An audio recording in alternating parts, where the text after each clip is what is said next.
باب اذا نام ولم یصلی، جب کوئی شخص سو جائے اور نماز نہ پڑھے، بال الشیطان فی اذنہ، شیطان اس کے کان میں پیشاب کرتا ہے. اب آپ کہیں گے یہ تو کوئی نہیں، کوئی کان میرا گیلا ہی نہیں ہوتا. بات یہ ہے کہ شیطان کو دیکھا ہے آپ نے، اس کو پکڑ سکتے ہیں آپ؟ جب اس کا کوئی مادی وجود نہیں یا ہوگا کوئی وجود تو ہم اس کو نہیں پکڑ سکتے. تو پھر جب یہ پیشاب کا لفظ ہے تو اس سے مراد وہی نہیں ہو سکتی جسے ہم پیشاب سمجھتے ہیں، اس سے مراد کچھ اور بھی ہو سکتی. اگر شیطان جو ہے آپ اس کو پکڑ نہیں سکتے. شیطان کے کھانے کا بھی ذکر ملتا ہے، شیطان کے بچوں کا ذکر ملتا ہے، ذریتہ. اسی طرح شیطان کے ورغلانے کا ذکر ملتا ہے، قبیلے کا ذکر ملتا ہے، شیطان کے تاج پہنانے کا ذکر ملتا ہے. تو اس کی اپنی ایک دنیا، جیسے اب جنات کی دنیا، جنات کا انکار نہیں کر سکتے، تو ان کی اپنی ایک دنیا ہے. ان کی دنیا میں ان کے مطابق ان کی تمام چیزوں کا سیٹ اپ ہے. اسے سمجھنے کے لیے بطور مثال لفظ تو بتا دیا جاتا ہے، اس کا یہ مطلب نہیں بنتا کہ وہ لفظ ہمارے ہی معنی رکھتے ہیں جو ہم سمجھتے ہیں چیزوں کو. اب یہ کیا مطلب ہے اس کا؟ پھر حدثنا مسدد قال حدثنا ابو الاحوص قال حدثنا منصور عن ابي وائل عن عبد الله رضی اللہ عنہ قال ذکر عند النبي صلی اللہ علیہ وسلم رجل، کہ نبی صلی اللہ علیہ وسلم کے پاس ایک شخص کا ذکر کیا گیا. فقیلا، تو کہا گیا، ما زال نائما، سویا رہتا ہے، حتی اصبح، یہاں تک کہ صبح ہو جاتی، ما قام الى الصلاۃ، نماز کے لیے نہیں اٹھتا. یعنی واضح طور پہ بتایا گیا اتنا سوتا ہے کہ فجر کی نماز چلی جاتی ہے، نماز نہیں اٹھ کے پڑھتا. فقال، تو آپ نے اس شخص کے بارے میں کیا فرمایا؟ بال الشیطان فی اذنہ، کہ شیطان نے اس کے کان میں پیشاب کر دیا ہے. یعنی شیطان کا غلبہ ہے اس پر، یعنی انسان اس کی پوری طرح زیر اثر ہے. اور دوسرا معنی یہ ہے کہ شیطان اس کو روک دیتا ہے نماز اور ذکر سے. یعنی کان میں جب کوئی چیز چلی جائے تو کان بند ہو جاتا ہے، اور جب کان بند ہو جاتا ہے تو انسان بہت سی چیزوں کو پوری طرح سمجھ نہیں سکتا، جان نہیں سکتا، اور اس کو اٹھنے کی ہمت نہیں ہوتی. یعنی شیطان مغلوب کر لیتا ہے اس کو، محکوم بنا لیتا ہے اس کو، اور یعنی بہرا کر دیتا ہے اس کو، یعنی ذکر کی توفیق نہیں ہوتی. اچھا، ایک اور چیز مجھے اس کو پڑھ کے ذہن میں آ رہی تھی کہ ایسا کیوں ہوتا ہے. سوچنے کی بات ہے نا، انسان کیوں نہیں اٹھ سکتا فجر میں؟ اس لیے ہوتا ہے کہ ہم رات دیر سے سوتے ہیں، بڑی نیچرل وجہ. اب آ جائے اس بات پہ کہ رات دیر سے کیوں سوتے ہیں، کیا سنتے رہتے ہیں؟ اباطیل، باطل سے، یعنی وہ چیزیں جو شیطان کی پسندیدہ ہوتی ہیں. تو جب شیطان کی پسندیدہ چیزیں بہت زیادہ ہم سن لیتے ہیں تو اس کا نام آپ کچھ بھی رکھ لیں، نام میں نہیں رکھوں گی. جب وہ چیزیں سنتے رہتے ہیں تو کان حق سننے کے لیے، حق قبول کرنے کے لیے بھاری ہو جاتے ہیں، پھر اٹھنا بھی بھاری ہو جاتا ہے. پھر صبح کو اٹھانے والی آواز اچھی نہیں لگتی، یا اثر نہیں کرتی، اندر نہیں اترتی، کان بند ہو چکے ہوتے ہیں. اور یہ بھی ہے کہ کنایا ہو اور آپ نے پیشاب کا لفظ کہہ کے شیطان کی غلاظت کی طرف اشارہ کیا کہ اس پہ صرف شیطان کا وسوسہ ہی نہیں، پوری طرح شیطان کی غلاظت اس کے اوپر تھپی ہوئی ہوتی ہے، مراد یہ بھری ہوئی ہوتی ہے. یعنی ایک طرح سے آپ صلی اللہ علیہ وسلم شدید ناپسندیدگی کا اظہار کیا. باب الدعاء والصلاۃ من آخر اللیل، آخر رات میں دعا اور نماز کا بیان. وقال اللہ عز وجل، اللہ تعالیٰ کا فرمان ہے، کانوا قلیلا من اللیل ما یہجعون، کہ وہ راتوں کو کم سویا کرتے تھے، ای ما ینامون، یعنی نہیں سوتے تھے. یعنی پوری رات سونا ناپسندیدہ ہے، اور پوری رات آپ نہیں سو سکتے اگر آپ عشاء اور فجر ہی کم از کم پڑھیں تو. حدثنا عبد الله بن مسلمة عن مالك عن ابن شهاب عن ابي سلمة وابي عبد الله الأغري عن ابي هريرة رضي الله عنه ان رسول الله صلى الله عليه وسلم قال ينزل ربنا تبارك وتعالى كل ليلة الى السماء الدنيا، اترتا ہے ہمارا رب تبارک و تعالی ہر رات کو آسمان دنیا پر. حين يبقى ثلث الليل، جب رات کا تہائی حصہ بچتا ہے، الآخر، آخری. یقول من یدعونی فاستجیب له، اللہ تعالیٰ فرماتے ہیں کوئی جو مجھ سے مانگے تو میں اس کی دعا قبول کروں. من یسألونی فاعطیہ، جو سوال کرے مجھ سے تو میں اسے عطا کروں. من یستغفرونی فاغفر له، جو بخشش مانگے مجھ سے تو میں اس کو بخش دوں. اس سے کیا پتہ چلتا ہے؟ بعض اوقات آپ لوگ سوال کرتے ہیں اور سوال یہ ہوتا ہے کہ جناب تہجد کس وقت پڑھنا چاہیے. اکثر کہتے ہیں جی کس وقت سے پڑھ سکتے ہیں، کیا ہم سونے سے پہلے ہی پڑھ لیں؟ بعض یہ بھی پوچھتے ہیں. بعض کہتے ہیں اچھا آدھی رات کو پڑھ لیں، پھر کہتے ہیں اچھا کون سا حصہ جو ہے وہ تہجد کے لیے مخصوص ہے. حجدہ کا مطلب ہوتا ہے سو کے اٹھنا، کسی وقت بھی سو کے اٹھ کے پڑھ سکتے ہیں. مثلا اگر آپ 8 بجے سو گئے اور آپ کی 12 بجے آنکھ کھل گئی، آپ سمجھتے ہیں میں پڑھ کے تو دوبارہ سو جاتا ہوں، تو آپ ایسا بھی کر سکتے ہیں. لیکن جو خاص رحمت کے نزول کا وقت ہوتا ہے وہ سحری کا وقت ہوتا ہے، آخری تیسرا حصہ. اس وقت اٹھنا زیادہ بہتر ہے، اس وقت دعائیں قبول ہوتی ہیں اور اس وقت غفلت بھی زیادہ ہوتی ہے. باب من نام اول اللیل واحیا آخرہ، جو رات کے پہلے حصے میں سو جائے اور آخری میں جاگ اٹھے. وقال سلمان لابی الدرداء، اور حضرت سلمان فارسی نے ابو الدرداء سے کہا رضی اللہ عنہما، نم، سو جاؤ. فلما کان من آخر اللیل قال قم، جب آخری رات کا وسط کہا اٹھ جاؤ. کیا خوبصورت لفظ ہے، نم 2 حرف، سو جاؤ، قم اٹھ جاؤ. قال النبی صلی اللہ علیہ وسلم، آپ صلی اللہ علیہ وسلم نے فرمایا صدق سلمان، سلمان سچ کہتا ہے، یعنی ایسا ہی کرنا چاہیے. حدثنا ابو الولید حدثنا شعبہ وحدثني سلیمان قال حدثنا شعبہ عن ابی اسحاق عن الاسود قال سألت عائشة رضی اللہ عنہا کیف صلاۃ النبی صلی اللہ علیہ وسلم، کس طرح تھی نبی صلی اللہ علیہ وسلم کی نماز باللیل رات کو؟ قالت کہتی ہیں کانا ینام اولہ، کہ آپ صلی اللہ علیہ وسلم ابتدائی رات میں سو جاتے، ویقوم آخرہ، آخری میں اٹھتے، فیصلی، پھر نماز پڑھتے، ثم یرجع الی فراشہ، پھر اپنے بستر پہ چلے جاتے، فاذا اذن المؤذن، جب اذان دیتا اذان دینے والا، وثبا، وثبا کا مطلب ہوتا ہے یکا یک اٹھ جانا، یعنی دفعتاً اٹھ جاتے، وثبا یعنی ایک دم اٹھ جاتے۔ یہ کہا کیوں گے، وثبا کا لفظ کیوں آیا؟ اس کی وجہ یہ مثال کے طور پر اگر ہم اذان سن رہے تو ہم کہتے ہیں اچھا ابھی تو شروع ہوئی ہے، پھر جب ختم ہو گئی اچھا ابھی اٹھتے ہیں، تو ایسا نہیں کرتے تھے آپ، یعنی اذان کی آواز سنی یکا یک اٹھ بیٹھے۔ فإن كانت به حاجتاً، پھر اگر آپ کو کوئی ضرورت ہوتی اغتسل، غسل کر لیتے، وإلا توضأ، اور ادروائز وضو کرتے، وخرج، اور نکل جاتے، یعنی دونوں صورتوں میں غسل یا وضو دونوں ہی میں سے کوئی ایک جو ضروری ہوتا آپ کر کے نماز کے لیے نکل جاتے۔ باب قیام النبی صلی اللہ علیہ وسلم باللیل فی رمضان وغیرہ، نبی صلی اللہ علیہ وسلم کا قیام رمضان کی رات اور اس کے علاوہ۔ اب یہاں پر رمضان اور رمضان کے علاوہ کی نماز دونوں کا ذکر آ رہا ہے۔ حدثنا عبداللہ بن یوسف قال اخبرنا مالک عن سعید بن ابی سعید المقبوری عن ابی سلمہ بن عبد الرحمن انہ اخبرہ انہ سأل عائشہ رضی اللہ عنہا، کہ ابو سلمہ بن عبد الرحمن نے سوال کیا، کس سے؟ حضرت عائشہ سے۔ کیا سوال کیا؟ کیف کانت صلاۃ رسول اللہ صلی اللہ علیہ وسلم فی رمضان، کہ نبی صلی اللہ علیہ وسلم کی نماز رمضان میں کیسی ہوتی تھی، یعنی رات کی نماز مراد ہے، ذرا دن کو تو رمضان ہو یا غیر رمضان ایک ہی جیسی ہوتی۔ فقالت، تو حضرت عائشہ کہتی ہیں ما کان رسول اللہ صلی اللہ علیہ وسلم، نہ تھے رسول اللہ صلی اللہ علیہ وسلم، یزید، زیادہ کرتے، فی رمضان، رمضان میں، ولا فی غیرہ، اور نہ اس کے علاوہ، علی 11 رکعتن، 11 رکعتوں سے زیادہ، یصلی 4، 4 رکعتیں پڑھتے، فلا تسأل عن حسنہن وطولہن، نہ پوچھو ان کے حسن کے بارے میں اور ان کی طوالت کے بارے میں، ثم یصلی 4، پھر 4 پڑھتے۔ اس کا یہ نہیں مطلب کہ ایک ہی اسٹریچ میں 4 پڑھتے تھے، کیونکہ آپ نے کیا فرمایا ہے 2 کر کے، لیکن کیا ہے کہ 4 کے بعد تھوڑا سا آپ وقفہ کرتے، پھر 4 پڑھتے۔ فلا تسأل عن حسنہن وطولہن، تو نہ پوچھو ان کے حسن اور ان کے طول کے بارے میں، ثم یصلی 3، پھر آپ 3 پڑھتے، یعنی وتر کی طرف اشارہ ہے۔ قالت عائشہ، حضرت عائشہ کہتی ہیں فقلت یا رسول اللہ، میں نے پوچھا اے اللہ کے رسول صلی اللہ علیہ وسلم، اتنام قبل ان توتر، کیا آپ سو جاتے ہیں وتر سے پہلے؟ فقال یا عائشہ، تو آپ نے فرمایا اے عائشہ، ان عینی تنامانی، میری دونوں آنکھیں سوتی ہیں، ولا ینام قلبی، اور میرا دل نہیں سوتا، جو پیچھے بھی آپ کو ذکر کر چکی ہوں۔ تو پیچھے آپ نے پڑھا کہ آپ نے 7، 9 اور 11 اور 13 کا بھی ذکر آتا ہے، لیکن یہاں حضرت عائشہ کہتی ہے کہ رمضان ہو یا رمضان نہ ہو، آپ 11 سے زیادہ نہیں پڑھتے تھے، تو وہاں آپ نے یہ بھی پیچھے پڑھا کہ جو 13 تھی وہاں 2 سنتیں فجر کی بھی شامل تھیں اس میں آپ دیکھیں کہ جو لوگ کہتے ہیں کہ 8 تراویح ہے وہ اس کو بنیاد بنا لیتے ہیں، اور کچھ لوگوں کے خیال میں 20 ہیں، اور وہ کہتے ہیں کہ یہ حضرت عمر رضی اللہ تعالیٰ عنہ نے ایسا کیا تھا، اور پھر اسی طرح امام احمد کے نزدیک 36 ہیں، وہ ہم کبھی نہیں پڑھتے، ہم درمیان میں رہتے ہیں۔ اصل بات یہ ہے کہ یہ نوافل ہے، ان باتوں میں اتنا جھگڑا، فساد اور اس قسم کے کام کرنا جو یہ ناپسندیدہ ہے۔ آپ دیکھیں کہ 7 کی بھی آتی بات، 9 کی بھی آتی ہے، اب یہاں 11 کی بھی آ رہی ہے، تو ان سب میں آپ یہ تو ضرور کہہ سکتے ہیں جو راجح بات ہے کہ وہ 11 ہے، لیکن آپ یہ نہیں کہہ سکتے کہ جو لوگ اس سے کم پڑھیں اگر تو وہ مجرم ہے، یا اگر کوئی سمجھتا ہے کہ سارا سال مجھے پڑھنے کا موقع نہیں ملتا تو میں رمضان میں زیادہ پڑھ لیتا ہوں، تو وہ یہ نہ سمجھے کہ وہ سنت کی پیروی کر رہا ہے، نہیں، ویسے اگر وہ نفل پڑھتا ہے تو چاہے 20 چھوڑ 40 پڑھ لے، لیکن اگر کوئی یہ کہتا ہے کہ وہ سنت کی پیروی کر رہا ہے تو پھر وہ سنت یہیں سے پتہ چلتی ہے، سنت اتنی ہی ہے۔ ہاں اگر نفل ہے تو نفل جو کہ دل کی خوشی کی عبادت ہے تو اس کو زیادہ بھی آپ کر سکتے ہیں، ٹھیک ہے، اس میں جھگڑا نہ کریں۔ ہمارے ہاں اس پہ اتنے جھگڑے اور اتنے فساد اور اتنی خرابیاں ہوئی ہیں کہ الامان والحفیظ، یعنی سنت کی پیروی کرنی ہے تو یہ پڑھ لیں، اور دل مرضی، ضرورت، حالات، واقعات، خواہشات، تو وہ آپ کم یا زیادہ جو چاہیں کریں۔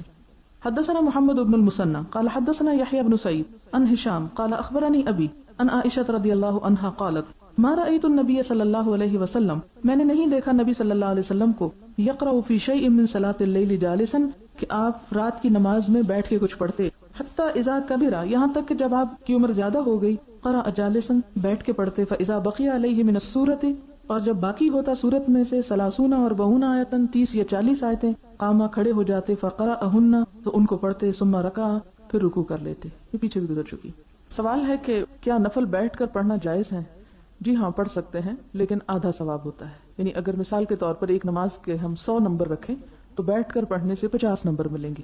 تو کسی کو معذوری ہو یا عذر ہو وہ تو بیٹھ کر پڑھ لے، لیکن بغیر عذر کے بیٹھ کر نہیں پڑھنا چاہیے۔ آپ دیکھیں کہ ہم ہر کام کھڑے ہو کر کرنا پسند کرتے ہیں، کوکنگ کھڑے ہو کے کرتے ہیں، واشنگ کھڑے ہو کے کرتے ہیں، کھانا بھی کھڑے ہو کے کھانا پسند کرتے ہیں، تو ایک نماز ہی میں ہم کیوں بیٹھنا پسند کرتے ہیں؟ حالانکہ کوکنگ اور واشنگ وغیرہ اگر آپ بیٹھ کے بھی کر لیں تو آپ کے نمبروں میں کوئی کمی نہیں ہوگی، لیکن نماز جس میں کمی ہو سکتی ہے اسے کھڑے ہو کر ہی کرے تو زیادہ بہتر ہے۔ اگر امام بیٹھ کر پڑھا رہا ہے تو امام کو آدھی نماز کا ثواب ملتا ہے، کیا پڑھنے والوں کو بھی آدھی نماز کا ملے گا؟ اللہ عالم، اس کا میں نے کہیں نہیں پڑھا اور نہ مجھے کہیں سے ملا ہے۔ ہمیں تو چونکہ اطاعت کو کہا گیا کہ اگر وہ بیٹھا تو بیٹھ جاؤ، تو ہم اللہ کے حکم پہ بیٹھ رہے ہیں، تو امید ہے کہ ہمیں پورا ہی مل جائے گا۔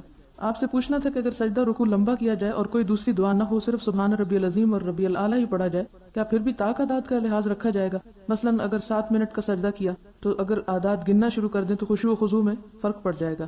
مسنون طریقہ یہی ہے کہ طاق ہی پڑھا جائے اور بغیر گنے نہ پڑھا جائے۔ اس میں ضروری نہیں کہ آپ انگلیوں پہ گنے یا کوئی پتھر رکھ کے گنے، آپ انگلیوں کو رکھے ہوئے بھی ہوں اور ان کو ہلکا ہلکا پریس کر سکتے ہیں، اور اس میں یہ گننے کی ضرورت نہیں کہ 5 پڑھے یا 7 پڑھے۔ مثلاً اگر آپ ایک ہی ہاتھ سے پریس کر رہے ہیں تو 5 تک تسبیح آ گئی ہے، پھر اس کے بعد دوبارہ اسی کو 5 کر لیں، پھر تیسری دفعہ کر لیں، چوتھی دفعہ، یعنی خفیف سی حرکت اپنے انگلی کے ایسے کرتے چلے جائیں گے، تو جہاں بھی آپ اینڈ کریں گے ضروری نہیں کہ آپ ٹوٹل جو اس کا عدد ہے وہ کاؤنٹ کریں، لیکن جتنی دفعہ بھی پڑھیں گے وہ طاق میں ہی آ جائے گا۔ ایک طرح سے سبحان ربی الاعلیٰ اگر 5 مرتبہ گنے تو ایون نمبر بھی آ جائیں گے سجدے میں۔ جی ہاں، یہ آپ نے درست فرمایا۔ مجھے جب میں کہہ چکی تو بعد میں مجھے خیال آیا، تو میں نے سوچا کہ اور اللہ آپ کو جزائے خیر دے کہ آپ نے یاد کرا۔ اس صورت میں آپ یوں کریں کہ جیسے ایک ہاتھ پھر استعمال نہ کریں، دونوں کر لیں، اور اس پہ اینڈ نہ کریں، دائیں ہاتھ پہ اینڈ کر لیں۔ یعنی جب آپ سجدہ کر رہے ہیں تو یہ گننے کی بجائے کہ کتنا ہوا، ایک ہاتھ کی انگلیاں جب گن چکے تو دوسرے کی شروع کر لیں اور پھر تیسرے پہ آ جائیں، تو اس پہ ختم کریں گے تو ایون نمبرز بنیں گے۔ اگر اس پہ ختم کر لیا تو خود بخود آڈ ہو جائیں گے، اس سے مسئلہ حل ہو جائے گا۔ حدیث 1051 میں آپ نے ترجمہ کیا کہ فلم یقم لیلۃ او لیلتین، تو نہ قیام کیا ایک یا 2 رات۔ کیا اس سے یہ مراد نہیں کہ حضور صلی اللہ علیہ وسلم ایک یا 2 راتیں نہ اٹھے، یعنی تہجد نہیں پڑی؟ جی ہاں، قیام میں دونوں چیزیں آ جاتی ہیں، یعنی اٹھنا بھی اور قیام نماز کے لیے بھی استعمال ہوتا ہے۔ مثلا تہجد کے 3 نام ہیں، ایک تہجد، دوسرا قیام اللیل، تیسرا تراویح۔ رمضان کے لیے ہو تو تراویح، اور ویسے تہجد عام دنوں میں۔ تو قیام کا مطلب ہی ہوتا ہے تہجد کے لیے اٹھنا۔ جب میں نے یہ کہا کہ آپ نے قیام نہیں کیا تو اس کا مطلب یہ تھا کہ قیام اللیل یعنی تہجد نہیں پڑے۔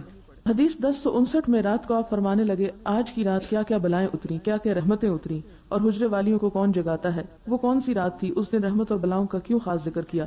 اس میں کوئی خاص رات مراد نہیں ہے، ایسا ہر رات ہوتا ہے، یعنی لوگوں کے اعمال جو ہیں جس طرح پیش کیے جاتے ہیں تو اس کے مطابق ان پر بعض اوقات رحمت یا عذاب بھی نازل ہوتا ہے یا بلائیں اتر رہی ہوتی ہیں۔ ایک اور حدیث میں آتا ہے نا، جس میں آپ صلی اللہ علیہ وسلم نے فرمایا کہ اوپر سے بلا اتر رہی ہوتی ہے اور نیچے سے دعا چڑھ رہی ہوتی ہے، اور وہ دونوں آپس میں جھگڑنے لگتی ہیں۔ بلا کہتی میں نے اترنا ہے، دعا کہتی ہے تمہیں واپس جانا ہے، تو جو بھی اس میں سے طاقتور ہو وہ غالب آ جاتا ہے۔ یعنی اگر آپ کی دعائیں طاقت رکھتی ہیں تو انشاءاللہ بلائیں ٹل جائیں گی، اور اگر دعائیں ہلکی ہیں تو بلائیں آ جائیں گی۔ اب یہ اصل حقیقت تو اللہ ہی جانتا ہے، لیکن ہمیں ایسا ہی بتایا گیا۔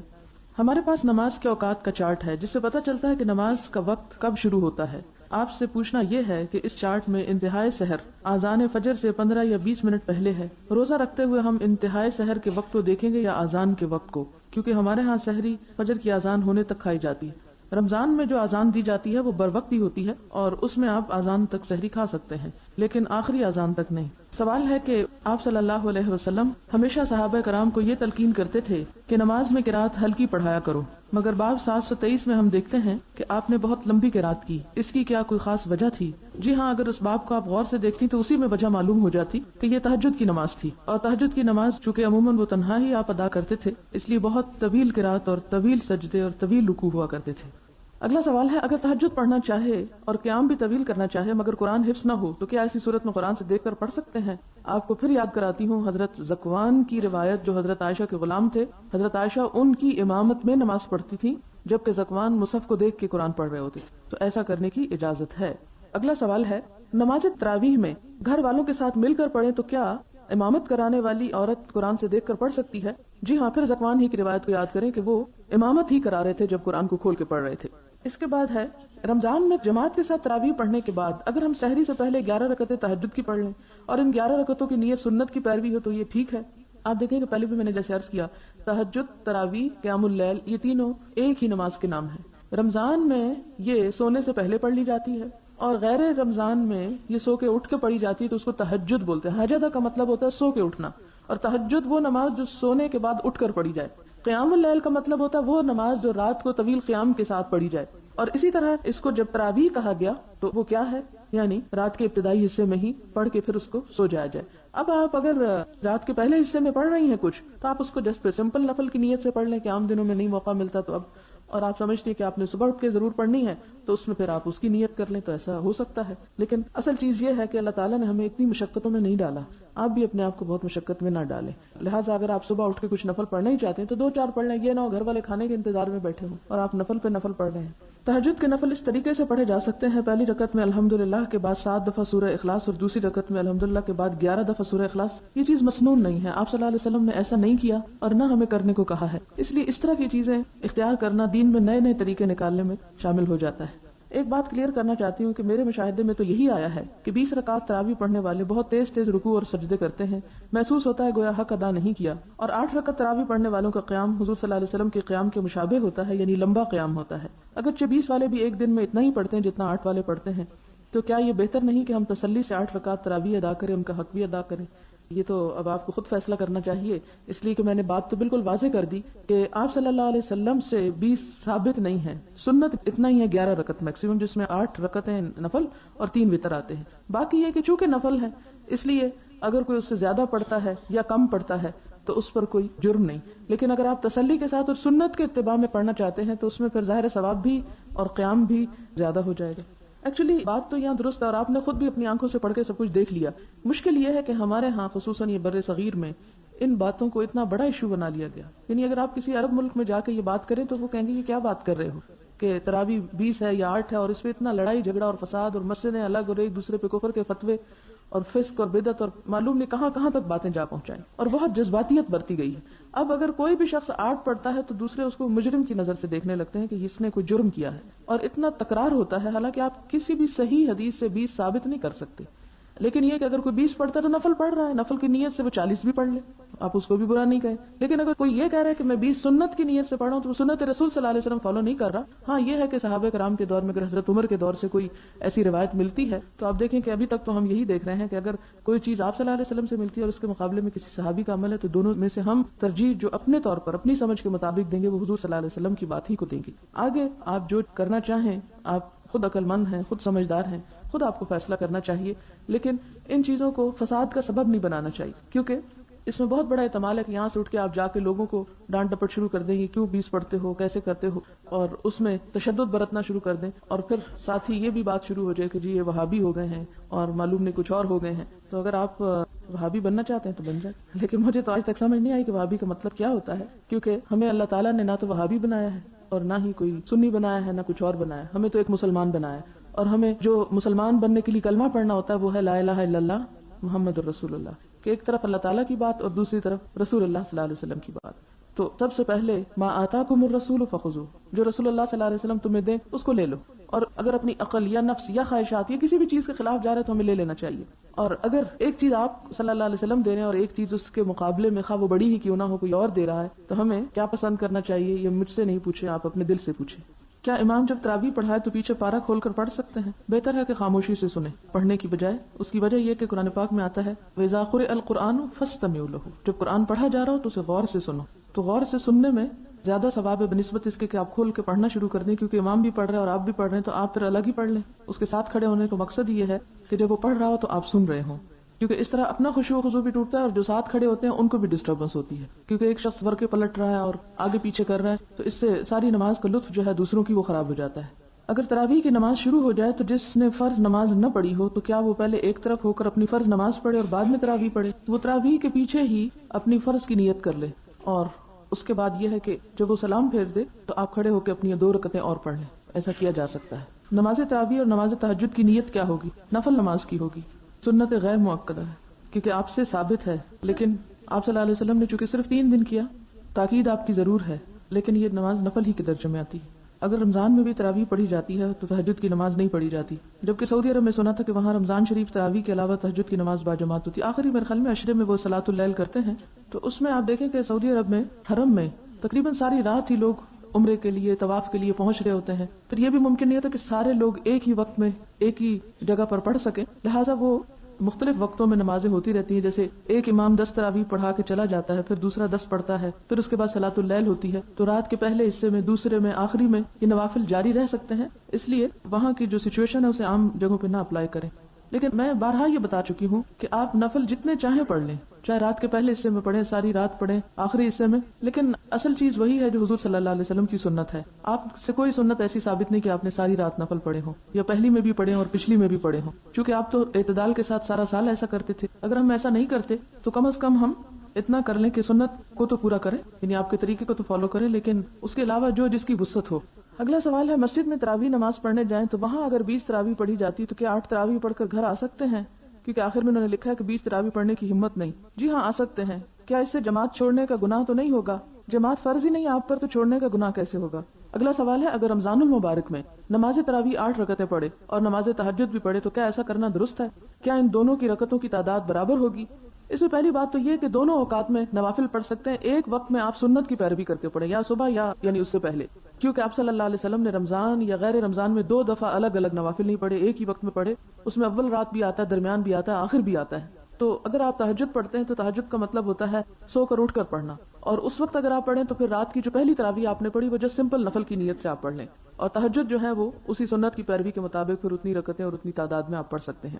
پھر اس کے بعد یہ کہ کیا دونوں کی تعداد برابر ہوگی؟ نوافل میں کسی چیز کی کوئی قید نہیں ہے، نہ 2 کی نہ 4 کی، نہ اس لیے کہ آپ نے سونے سے پہلے اگر 8 پڑھے تو سونے کے بعد بھی 8 پڑھیں. آپ سونے سے پہلے 40 بھی پڑھ سکتے ہیں، لیکن سونے کے بعد جب آپ اٹھیں گے اور سنت کی پیروی میں پڑھیں گے تو پھر آپ کو 11 رکعتوں والی بات کی پیروی کرنا ہوگی. لیکن اس میں بھی اگر آپ سنت کی پیروی میں 11 پڑھ رہے ہیں اور اس کے علاوہ آپ کے پاس وقت زیادہ اور آپ کو نیند نہیں آ رہی اور آپ چاہتے ہیں کہ آپ نفل پڑھتے چلے جائیں، تو اس کی کوئی آخری لمٹ ایسا نہیں بتائے گی کہ نفل کتنے. نفل تو ایک دل پسند عبادت ہوتی ہے، فرض سے زائد، تو اس پر کوئی لمٹ نہیں ہے، لیکن سنت کی پیروی کے لیے اتنی ہی نیت کرنا ضروری ہے.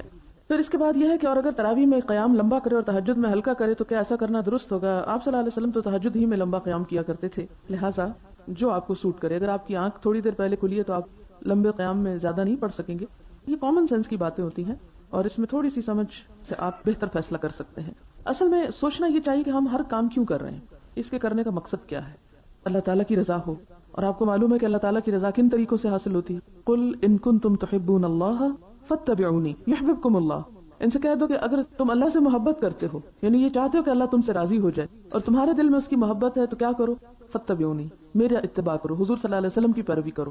تو اگر ایک انسان اللہ تعالیٰ کی محبت حاصل کرنے کے لیے سنت کی پیروی کرنا چاہتا ہے تو اس کا یہ طرز عمل بہت خوبصورت ہے. اور اصل بات یہ ہے کہ ہم جب سنت سے آگے بڑھنے کی کوشش کرتے ہیں تو اپنے آپ کو مشقت میں ڈال لیتے ہیں. اس میں پھر وہ حدیث یاد رکھیں کہ جس میں آپ صلی اللہ علیہ وسلم کی غیر موجودگی میں کچھ لوگ آپ کے گھر میں آئے اور کہنے لگے کہ آپ کی عبادت کتنی ہے. تو حضرت عائشہ نے بتایا کہ جی 11 رکعتیں صرف پڑھتے ہیں. تو انہوں نے کہا انہم تقالوہا، کہ اس کو قلیل سمجھا، تھوڑا سمجھا. تو ایک کہنے لگا کہ میں تو ساری رات نہیں سوؤں گا. آپ کہاں اور ہم کہاں، آپ تو اللہ کے بہت پیارے ہیں، حبیب ہیں، اس لیے 11 رکعتیں بھی پڑھ لیں تو خیر ہے، لیکن ہمیں کوئی 20-30 پڑھنی چاہیے، لہٰذا میں تو ساری رات جاگوں گا. دوسرا کہنے لگا میں تو شادی نہیں کروں. تیسرا کہا میں تو ہمیشہ روزے رکھوں گا. جب آپ صلی اللہ علیہ وسلم کو یہ بات پتہ چلی آپ شدید غضبناک ہوئے اور آپ نے فرمایا کہ مجھے دیکھو، میں سوتا بھی ہوں اور نماز بھی پڑھتا ہوں، میں روزہ بھی رکھتا ہوں، افطار بھی کرتا ہوں، اور میں نکاح بھی کرتا ہوں، اور ایک اور روایت میں آتا ہے کہ میں گوشت بھی کھاتا ہوں، گھی بھی کھاتا ہوں. تو جو میری سنت سے منہ موڑے اس کا مجھ سے کوئی تعلق نہیں. تو کسی شخص کا یہ سمجھنا کہ آپ صلی اللہ علیہ وسلم تو بڑے نیک تھے اس لیے ان کو 8 رکعتیں کافی تھیں یا 11، اور ہم تو گناہگار ہیں اس لیے ہمیں آپ سے زیادہ بڑھ کے پڑھنی چاہیے، تو آپ سے آگے بڑھنے کی تو ہمیں ایسا اجازت نہیں. لیکن اگر کوئی خاص مخصوص راتیں ہیں یا سارا سال نہیں جاگتے تو چلے اب جاگنے کی توفیق ہوگی تو کچھ پڑھ لیں، تو اس خیال سے پڑھنے میں کوئی حرج نہیں. لیکن کوئی یہ سمجھ کے پڑھے کہ میں بہت زیادہ عمل کرنے لگا ہوں، تو وہ زیادہ کرنے سے بعض اوقات آپ تھک جائیں گے اور فرائض بھی چھوٹ جائیں گے. وآخر دعوانا الحمدللہ رب العالمین. سبحانک اللہم وبحمدک نشہد ان لا الہ الا انت نستغفرک ونتوب الیک.